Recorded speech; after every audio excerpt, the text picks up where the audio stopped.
රහ එනවා බිස්කට් වැඩියෙන් තියෙන්න ඕනේ නැත්නම් ඒ රස එන්නේ නැහැ. අපි ආයෙමත් හදන්න යන්නේ චීස් කේක්. චීස් කේක් එක. මෙයාගේගේ මම බලයක් අයින් කරලා මම කලින් කාලේ දානවා මෙහෙම මෙහෙම සීන් එකක් වුණා කියලා එනවා පන්දිතිය වගේ. අයින. ඉතින් මේක අපිට ආයෙමත් කන්න ආසාව විතරයි අපේ මැනේජර්. එයා තමයි මේක මතක් කරලා අපිව ආයෙමත් ඇවිස්සුවේ. ඒක අපි හදමු. මෙයා එදා හදපු එක කන්න කෑවා. මට කන්න දුන්නා. චුට්ටයි දුන්නේ. මට ටිකක් කාලෙ මදි. හරින් දුන්නානේ.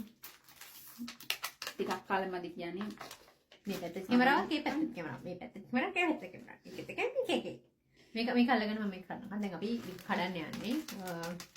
අපි මම ලොකු මුල් තැන දෙන අපේ අක්කා කැමරාවට. දැන් අපි මෙන්න මේක මෙයා ගෙනියන් කෑවා ටිකක් යෝගට් වලින් මම හෙල්ති කෑමක් හදුවා ඉතින් භාගයක් කරගෙන.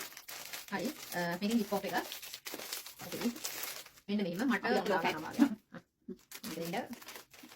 දැන් මේක මම කලින් පාරේ මොඩ වෙලි කරන්නේ. මම මේක කඩලා මෙන්න මේක ඇතුලේ දා ගන්න. මොකද කැඩුවම තමයි ඇනි කැඩුවම තමයි රස. කමන්නේ මේක මගේ පණ්ඩිත එහෙම තමයි. ඒව ගන්න එපා. අපි හරියට කරමු. එතකොට හරි.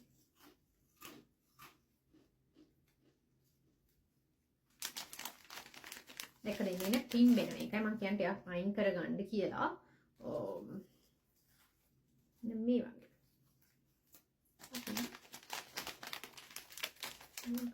මොකට දැන් තද කරන වෙලාවයි.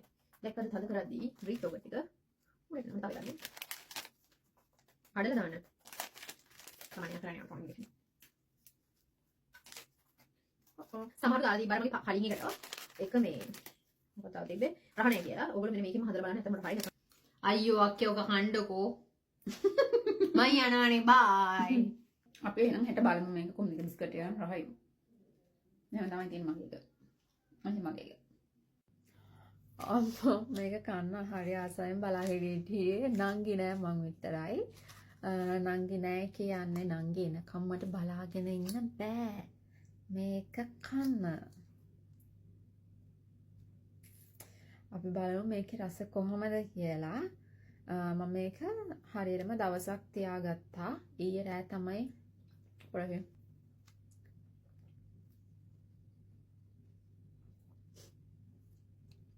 අතම් චීස් කේක් එකක් කරනවා. අතම එක බිස්කට් එකයි දෙක එකට මික්ස් වුණාම මේ හයි රහයි. ග්‍රීක් යෝගට් විතරක් කැවෙනකොට කියන්නේ ඒක වැඩියෙන් නේ බිස්කට් එක අඩු වෙනවා. කැවෙනකොට ඒ රස එන්නේ නැහැ. නම් නෑ මං විතරයි. ඇත්තටම ඒ කිව්වා වගේම රහ එනවා බිස්කට් වැඩියෙන් තියෙන්න ඕනේ නැත්නම් ඒ රස එන්නේ නැහැ. ඔයගොල්ලොත් එහෙනම් හදලා try කරලා බලන්න. bye